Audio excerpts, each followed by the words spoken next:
علامتوں میں سے ہے، ایمان کی نشانیوں میں سے ہے۔ میں نے جو آیت کریمہ تلاوت کی ہے سورہ بنی اسرائیل کی، مختصراً کچھ باتیں آپ کے سامنے عرض کر دوں، رکھ دوں۔ انسان جو کچھ بھی کام کرتا ہے، جو کچھ بھی عمل کرتا ہے، اگر انسان کو یہ پتہ چل جائے کہ اللہ رب العالمین ضرور میرا یہ کام، میرا یہ عمل قبول کر رہا ہے، تو اس کو وہ کام کرنے میں اور زیادہ مزہ آئے گا، لطف آئے گا۔ اس کے لیے کئی چیزیں ہیں کہ سب سے پہلے انسان کو ایماندار ہونا پڑے گا۔ جو بھی عمل کرے، جو بھی کام کرے، ہر اچھا کام کرنے سے پہلے انسان کو ایماندار ہونا پڑے گا، تب اس کا بدلہ اللہ رب العالمین کے یہاں ہمیں بھرپور ملے گا۔ ورنہ اچھا کام دنیا کے اندر وہ لوگ بھی کرتے ہیں جن کا ایمان نہیں ہے، جو اللہ رب العالمین پر ایمان نہیں رکھتا، اللہ کی کتاب قرآن پر ایمان نہیں رکھتا، آخرت پر ایمان نہیں رکھتا، حساب و کتاب پر ایمان نہیں رکھتا، غیب کی جتنی ساری چیزیں ہیں ان پر ایمان نہیں رکھتا، ایسے لوگ بھی دنیا کے اندر بہت سے اچھے کام کرتے ہیں، اس کا بدلہ دنیا میں مل سکتا ہے، لا خلاق لہ فی الآخرہ، لیکن آخرت میں اس کے لیے کوئی بدلہ نہیں ہے۔ لیکن ہم تو اہل ایمان ہیں، اس لیے ہم لوگ جو کچھ بھی کام کریں گے، یہ ہمارا خیال ہے، ایمان ہے، اعتقاد ہے کہ اس کا بدلہ ہمیں آخرت میں ضرور ملے گا۔ اس کے لیے ایک نمبر جو پہلی چیز ہے وہ ہے کہ ہمیں کوئی بھی نیک اور اچھا کام ایمان کی حالت میں ہمیں کرنا پڑے گا۔ اور دوسرا یہ ہے کہ جو کام کریں گے اس کام کے اوپر جناب محمد رسول اللہ صلی اللہ علیہ وسلم کی مہر اور اسٹامپ ہونا چاہیے۔ اور تیسرا یہ ہے کہ وہ کام ہمیں اخلاص کے ساتھ، بہترین نیت کے ساتھ وہ کام ہمیں کرنا پڑے گا۔ میرے بھائیوں، کام اگر اچھا ہو اور اگر نیت ٹھیک نہ ہو تو بھی درست نہیں ہے، نیت اگر درست ہو اور کام اگر اچھا نہیں ہے تو بھی قابل قبول نہیں ہے۔ صرف 2 حدیث سناؤں گا اور پھر آگے بڑھوں گا۔ صحیح بخاری شریف کی حدیث ہے، جناب محمد رسول اللہ صلی اللہ علیہ وسلم کے پاس 3 آدمی آئے، نبی صلی اللہ علیہ وسلم کے معمولات کو دیکھنے کے لیے کہ رات کو آپ کیا کیا عمل کرتے ہیں، 24 گھنٹے میں آپ کی ڈیوٹی یا پھر آپ کی روٹین کیا ہے کام کرنے کا۔ نبی صلی اللہ علیہ وسلم کی بیویوں میں سے بتا دیا کہ آپ کتنے حصے میں سو جاتے تھے، اتنے حصے میں قرآن کی تلاوت کرتے تھے، پھر اتنے حصے میں اٹھ کر آپ تہجد کی نماز پڑھتے تھے وغیرہ۔ فَتَقَلُّوهَا، تینوں صحابی یہ سمجھے کہ آپ تو بالکل معصوم الخطا ہیں، آپ کے آگے اور پیچھے کے سارے گناہ معاف کر دیے گئے ہیں، اس لیے اگر آپ تھوڑا کم بھی عمل کریں تو آپ کا چلے گا، لیکن ہم تو امت محمدی ہیں، محمد کے ہم لوگ امتی ہیں، اس سے زیادہ ہم لوگوں کو کرنا پڑے گا، اس سے زیادہ جب تک عمل نہیں کریں گے ہم اللہ کے نیک بندے نہیں ہو سکتے۔ نبی صلی اللہ علیہ وسلم کے عمل کو دیکھ کر ان لوگوں نے معمولی سمجھا کہ یہ آپ کے لیے چل سکتا ہے، کیونکہ آپ نبی ہیں، آپ پر وحی آتی ہے، آپ اللہ کے برگزیدہ پیغمبر ہیں، لیکن ہم تو نبی علیہ السلام کی امتی ہیں، اس لیے ہم لوگوں کو تھوڑا زیادہ کرنے پڑے گا۔ اس لیے تینوں میں سے ایک نے کہا کہ آج سے میں دن میں کبھی کھانا ہی نہیں کھاؤں گا، پورا سال میں روزہ رکھوں گا، سال بھر میرا روزہ رہے گا، دن میں کبھی کھانا نہیں کھاؤں گا۔ دوسرا نے کہا کہ آج سے میں رات کو سوؤں گا نہیں، پوری رات جاگ کر اللہ رب العالمین کی عبادتیں کروں گا، نمازیں پڑھوں گا، تسبیح کروں گا، تلاوت کروں گا وغیرہ وغیرہ، پوری رات جاگ کر میں گزار دوں گا۔ تیسرا نے کہا کہ میں زندگی بھر بیاہ شادی، زندگی بھر میں بالکل ایسے ہی رہوں گا، چونکہ یہ شادی کرنا، بیاہ کرنا، یہ جھمیلا جھنجٹ، گھر ہوگا، پریوار ہوگا، سنسار ہوگا، جس کے لیے ہمیں محنتیں کرنی پڑے گی، کھٹنا پڑے گا، جھوٹ سچ بولنا پڑے گا، اس لیے میں زندگی بھر شادی بیاہ سے محفوظ رہوں گا، ایسے بھی زندگی گزار دوں گا، اللہ کی عبادت کرتے ہوئے، تسبیح تلاوت کرتے ہوئے، نمازیں پڑھتے ہوئے، تلاوت قرآن کرتے ہوئے ایسے ہی زندگی گزار دوں گا۔ یہ تین آدمی تین طرح کی باتیں کی۔ ایک نے کہا کہ ہم ہمیشہ روزہ رکھیں گے، دن میں کبھی کھانا نہیں کھاؤں گا۔ دوسرے نے کہا کہ میں رات کو سوؤں گا ہی نہیں، اور تیسرے نے کہا کہ میں شادی بیاہ کچھ نہیں کروں گا، ایسے ہی زندگی گزار دوں گا۔ اتنے میں جناب محمد رسول اللہ صلی اللہ علیہ وسلم گھر تشریف لائے، اور کیا تم لوگ کیا کیا بول رہے تھے؟ کہا کہ اس طرح کہہ رہا تھا۔ کہا کہ نہیں چلے گا، انما انا اخشاکم واتقاکم، میں تم لوگوں سے زیادہ اللہ رب العالمین سے ڈرنے والا ہوں، اللہ رب العالمین کا میں پیغمبر ہوں، اس کے باوجود بھی تم لوگوں نے جو کچھ بھی ارادہ کیا، تم لوگوں نے جو کچھ بھی کہا، یہ سنت رسول کے خلاف ہے، طریقہ رسول کے خلاف ہے، اس شریعت کے خلاف ہے۔ پورا کا پورا دن روزہ رکھنا، پورے سال لگاتار مسلسل روزہ رکھنا، یہ محمد رسول اللہ صلی اللہ علیہ وسلم کی شریعت کے خلاف ہے۔ ہاں، اگر تمہاری طاقت ہے، قوت ہے، تو صوم داؤد علیہ السلام کا روزہ تم رکھ سکتے ہو۔ وہ روزہ اس طرح سے ہے، ایک دن روزہ رکھو، ایک دن روزہ چھوڑ دو، ایک دن روزہ رکھو، ایک دن روزہ چھوڑ دو۔ وَلِجَسَدِكَ عَلَيْكَ حَقًّا، تمہارے جسم کا تمہارے اوپر حق ہے۔ اس لیے شریعت کسی ایسے کام کی اجازت نہیں دیتی جس کام کی وجہ سے تمہارے جسم کو ٹھیس پہنچے، تمہارے جسم کو نقصان پہنچے، اس لیے ایسی عبادت سے شریعت روکتی ہے۔ اس لیے پورا سال لگاتار مسلسل روزہ رکھنا یہ محمد رسول اللہ صلی اللہ علیہ وسلم کی شریعت کے خلاف ہے۔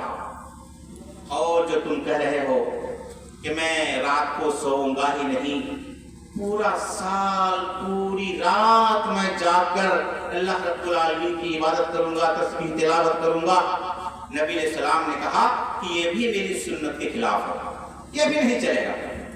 وَلِعَيْنِكَ عَلَيْكَ حَقًّا، تمہاری آنکھ کا تمہاری پر حق ہے، اس آنکھ کو آرام کی ضرورت ہے، اس لیے رات کو سونا بھی پڑے گا اور جاگ کر عبادت بھی کرنا پڑے گا۔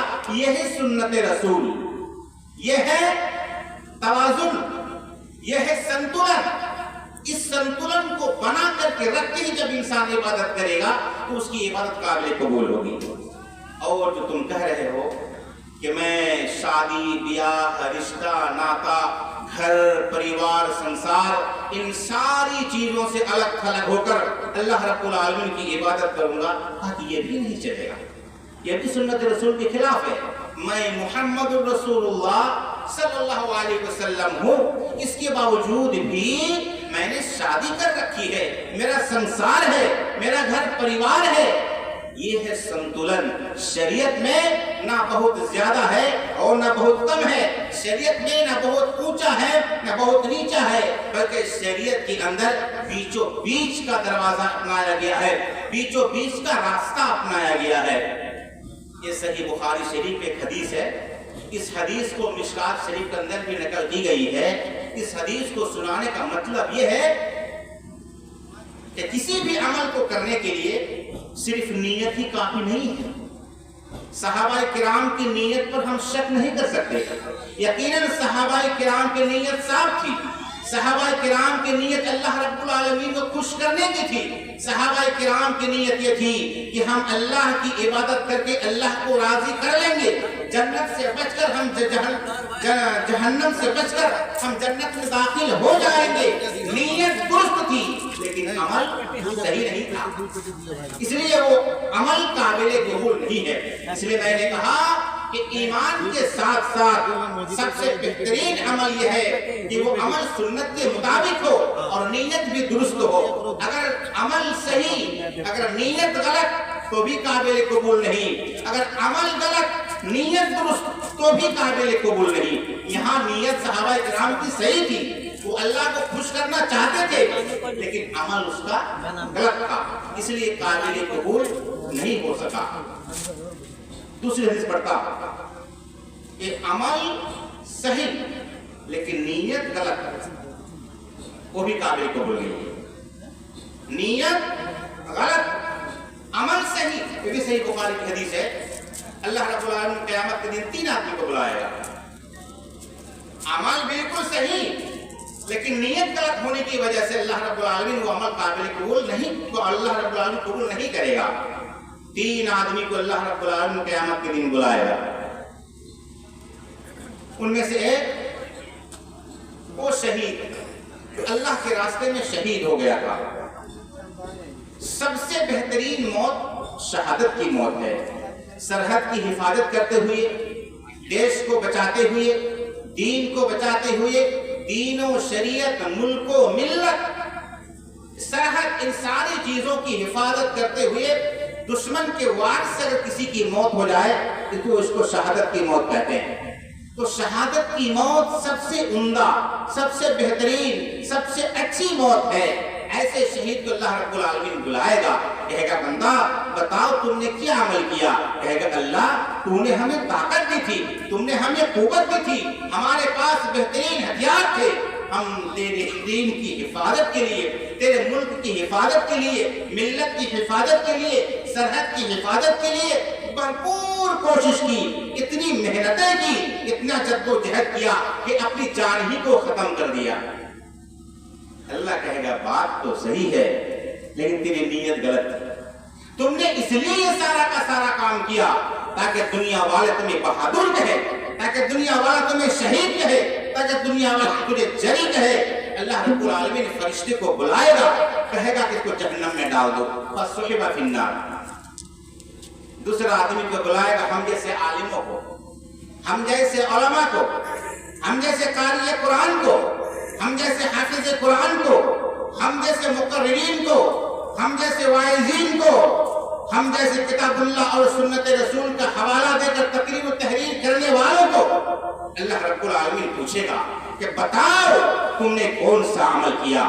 یہ ہم جیسے بے عمل علماء اللہ رب العالمین کے دربار میں کھڑا ہو جائے گا، کہے گا رب العالمین ہم نے تیرا علم حاصل کیا، تیرے قرآن کا علم حاصل کیا، تیرے حدیث کا علم حاصل کیا، اور تیرے لوگوں کو، تیرے بندوں کو دین کی طرف بلانے کے لیے ہم نے بڑی محنتیں کی، بڑی کوششیں کی، اس لیے ہم نے یہ علم دین حاصل کیا.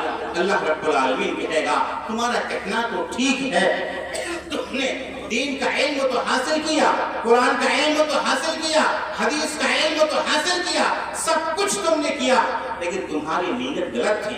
تم نے یہ سارا کام اس لیے کیا کہ دنیا والے تمہیں محدث کہے، دنیا والے تمہیں خطیب الاسلام کہے، دنیا والے تمہیں علامہ کہہ کر بلائے، دنیا والے تمہیں فہامہ کہہ کر کے بلائے. یہ تمہاری نیت تھی. اللہ فرشتوں کو بلائے گا، کہا کہ اس بندے کو جہنم میں ڈال دو، فَصُحِبَ فِي النَّارِ، اس کو بھی جہنم میں ڈال دیا جائے گا.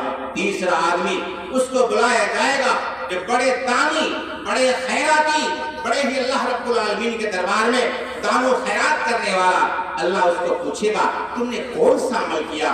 کہے گا اللہ تو نے ہمیں دولت دی تھی، تو نے ہمیں مالداری دی تھی، تم نے ہمیں بہت امیر بنایا تھا، ہم موٹی موٹی رقم تیرے راستے میں خرچ کیا کرتے تھے.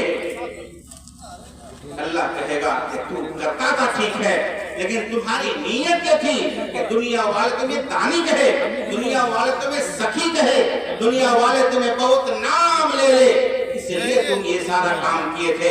اللہ پھر فرشتوں کو بلائے گا اور کہے گا اس کو جہنم میں ڈال دو، فَصُحِبَ فِي النَّارِ، اللہ اس کو جہنم میں ڈال دے گا. یہ 3 واقعہ میں نے 3 آدمی کا واقعہ رکھا. تینوں آدمی کا جو عمل تھا بہت بہترین، عمدہ، بہت ہی اسپیشل ان لوگوں کا عمل تھا. ایک کا عمل ارے شہید اللہ کے راستے میں شہید ہو گیا، دوسرا یہ عالم، یہ علامہ اور یہ قاری اور یہ حافظ، یہ سلفی، شمسی، فیضی، عصری، اسرائی، یہ سارے کے سارے علماء. کام تو بہت اچھا تھا، اور یہ خیرات کرنے والے، دان کرنے والے، یہ سب کے سب کا بہترین عمل تھا، لیکن نیت میں کھوٹ تھی، دکھاوا تھا، ریا تھا، تکبر تھا، گھمنڈ تھا. ان کو اللہ رب العالمین کو خوش کرنے کی نیت نہیں تھی. اس عمل کو بھی اللہ رب العالمین نے قبول نہیں فرمایا، سنتولن نہیں تھا. اس لیے اللہ رب العالمین کو خوش کرنے کے لیے جو عمل پیش کیا جائے گا وہ عمل سنت کے مطابق بھی ہو اور نیت صحیح بھی ہو. اس لیے میں نے کہا کہ عمل اگر صحیح ہے، نیت اگر غلط ہے پھر بھی قابل قبول نہیں ہے. عمل اگر صحیح ہو، عمل اگر غلط ہو اور نیت اگر صحیح ہو پھر بھی قابل قبول نہیں ہے. نیت بھی صحیح، عمل بھی صحیح، اللہ رب العالمین ضرور قبول کرے گا. میرے بھائیوں، لوگ کہتے ہیں نیت کا بڑا عمل دخل ہے. اللہ رب العالمین اس دل کو بہت بہترین طریقے سے جانتا ہے. ایک مشہور حدیث ہے، آپ کے سامنے سنا کر میں بات اور آگے بڑھاؤں گا کہ نیت کی کتنی قیمت ہے، کتنا دام ہے. آج لوگ اس پر دھیان نہیں دیتے ہیں، نیت و ارادے پر لوگ دھیان نہیں دیتے ہیں. اخلاص کا بڑا عمل دخل ہے میرے بھائیوں. اخلاص اگر میرے کاموں میں نہیں ہے، اخلاص اگر میرے عمل میں نہیں ہے تو واللہ آپ عمل کر کے تھک جائیں گے، اللہ رب العالمین قبول نہیں کرے گا. میرے بھائیوں، اللہ رب العالمین کی دو مخلوق، آپ لوگوں نے واقعہ سنا ہوگا کہ ابراہیم علیہ السلام کو جب آگ میں ڈالا تھا نمرود، اس وقت اللہ کی دو مخلوق نے دو طرح کی بات کی تھی. ان میں سے ایک، یہ جو گھر کے اندر رہتی ہے ٹکٹکی، انہوں نے کہا کہ میں ابراہیم علیہ السلام کی آگ کو اس طرح سے پھونک ماروں گی کہ آگ کو اور بھڑکا دوں گی. اور ایک دوسری مخلوق یہ مینڈک یعنی بینگ جو نالیوں میں جہاں تہاں ٹراتا پھرتا ہے، اس مینڈک نے کہا ارے اللہ کا برگزیدہ پیغمبر ابراہیم علیہ السلام کو آگ میں ڈالا گیا ہے، میں پیشاب کر کے آگ کو بجھا دوں گا. ذرا بتائیے اس ٹکٹکی کی پھونک میں کتنا پاور ہے کہ نمرود کے ذریعے سے جلائی گئی آگ کو وہ پھونک سے بھڑکا سکتی ہے، یا پھر اس مینڈک اور اس بینگ کا پیشاب کتنا ہو سکتا ہے؟ کینٹینا ہوگا، ارے ایک قطرہ یا دو قطرہ ہوگا. اس نے کہا کہ میں ابراہیم نبی کی اس آگ میں پیشاب کر کے اس آگ کو بجھا دوں گا. اللہ رب العالمین کو اس دو مخلوق کی ادا پہنچ جاتی ہے. اللہ رب العالمین کو مینڈک کی ادا پسند آئی، مینڈک کی بات پسند آئی کہ ارے ان کے اندر اگرچہ طاقت نہیں تھی لیکن نیت بہت درست تھی کہ یہ ابراہیم علیہ السلام کی آگ کو بجھانے کا ارادہ کیا. مینڈک کو مارنے سے منع فرمایا اور کہا کہ یہ ٹکٹکی میری مخلوق تو ہے لیکن اس کی نیت میں کھوٹ ہے، یہ ابراہیم نبی کی آگ کو بھڑکانے کا ارادہ کر رہی ہے. اللہ رب العالمین کے نبی جناب محمد رسول اللہ صلی اللہ علیہ وسلم نے قیامت تک کے لیے حکم دیا ہے اس امت کو کہ کوئی اگر ایک لاٹھی سے اس ٹکٹکی کو اگر مار دے اس کو 1 سونے کی ملے گی. یہ کوئی ہلکی پھلکی حدیث کی بات نہیں ہے. بخاری کے بعد اس حدیث کا درجہ ہے وہ صحیح مسلم شریف کی حدیث ہے کہ اگر اس ٹکٹکی کو جو بہت زہریلی ہوتی ہے، جس کی زبان، جس کی پاور اور جس کی پھونک کے اندر زہر ہے میرے بھائیوں، اگر کسی کھانے کی چیزوں میں اگر منہ ڈال دے ٹکٹکی تو انسان کو مرنے کا خدشہ ہے. تو اللہ رب العالمین کے دربار میں یہ دو مخلوق کی نیت اللہ کے پاس پہنچتی ہے اور نیت کے حساب سے دونوں مخلوق پر فیصلہ ہوتا ہے. تو نیت کا کتنا پاور ہے میرے بھائیوں، اس چیز کو آپ جانیں. اس لیے ہمیشہ انسان کو نیت درست رکھنی چاہیے اور اچھا کام کرنے کا ہمیشہ جذبہ رکھنا چاہیے. دیکھیے یہاں پر ایک بہت بڑی نصیحت ہے ہم سبوں کے لیے بہت بڑی نصیحت ہے کہ طاقت اگرچہ ہماری کم ہے لیکن نیت ہماری درست رہنی چاہیے. ایک ایسے ہی اسکولی کتاب کا واقعہ ہے کہ ایک جنگل میں آگ لگ جاتی ہے. جنگل کے جتنے سارے جانور ہیں، باغ ہے، بھالو ہے، سانپ ہے، بچھو ہے، سب جنگل چھوڑ کر کے بھاگنے لگتا ہے. کہ جنگل میں آگ لگ گئی ہے، اب یہاں رہنے کی گنجائش نہیں ہے، سب بھاگنے لگے. ان میں سے ایک چھوٹا سا جانور یہ کوا، یہ جو ہے ندی کی طرف بھاگتا ہے اور اپنے منہ سے تھوڑا پانی لے کر کے اس آگ کو بجھانے کے لیے جاتا ہے. یہ باغ بھی ہنستا ہے، بھالو بھی ہنستا ہے، ہاتھی بھی ہنستا ہے، سارا بڑا بڑا جانور جو جنگل میں رہتا ہے سب ہنستا ہے.